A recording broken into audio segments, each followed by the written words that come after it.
Get ready. 3 seconds. 2 seconds. Start.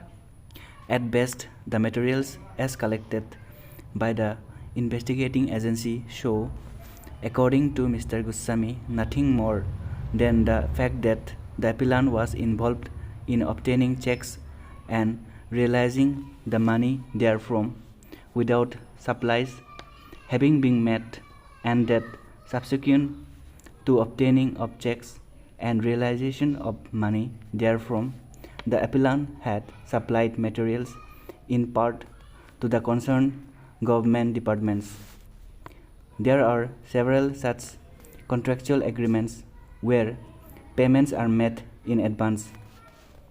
Merely because of the fact, therefore, contends Mr. Goswami, that the appellant had obtained checks without making supplies of materials cannot be stretched to mean that the appellant had raised funds for terrorist acts and for carrying out the alleged activities of DSD (J), and hence the alleged acts of this appellant does not make out any case which could attract the proviso to section 43D (5), nor is there any material to show that this appellant was in any way involved in waging war against the state. In such circumstances, the appellant has not committed any offense, submits Mr. Goswami, which enables the learned special court reject the applications for bail. To strengthen his argument and to support his plea for bail of the accused appellant, has pointed out that two of the co-accused who were caught with the money have been released on bail.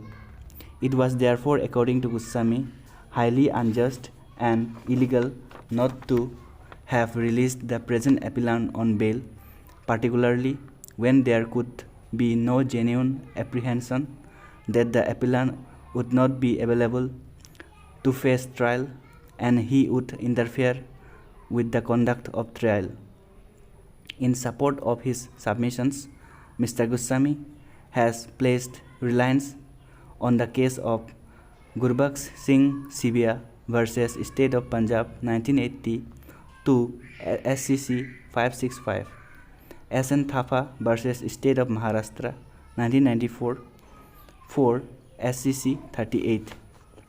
As a matter of fact, points out accused had actually asked to make a fake passport, but the passport could not be managed and hence driving license is a fake name was prepared and a number of SIM cards were obtained. Mr. Das also points out that accused helped in creating email accounts and taught them how to use internet, whereupon accused sent emails to them.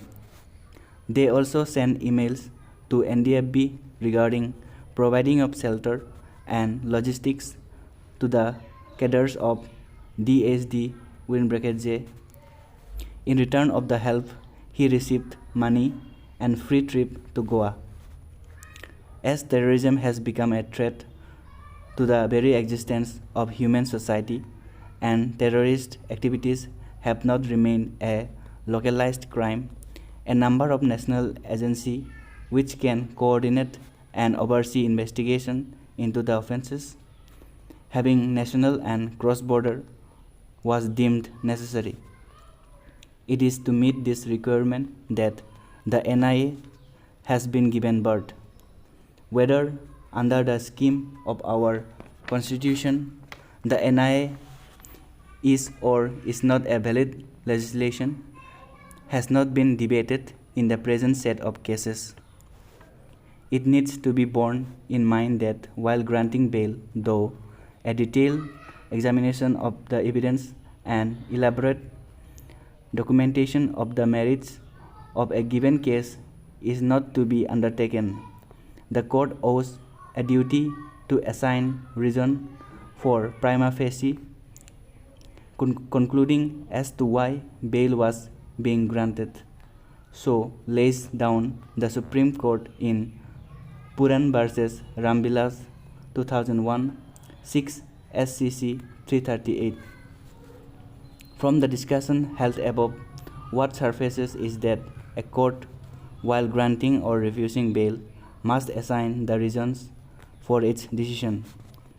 The reasons assigned, however, must not be an elaborate discussion of the materials collected so that the accused is not prejudiced, and his case must not appear to have been prejudged. There is therefore a need on the part of the court to maintain a balance between the need to assign reason for refusing or granting bail on the one hand and the caution to be applied on the other, to ensure that the assignment of reasons should not be so elaborate that the case of the accused appears to have been prejudged. Stop.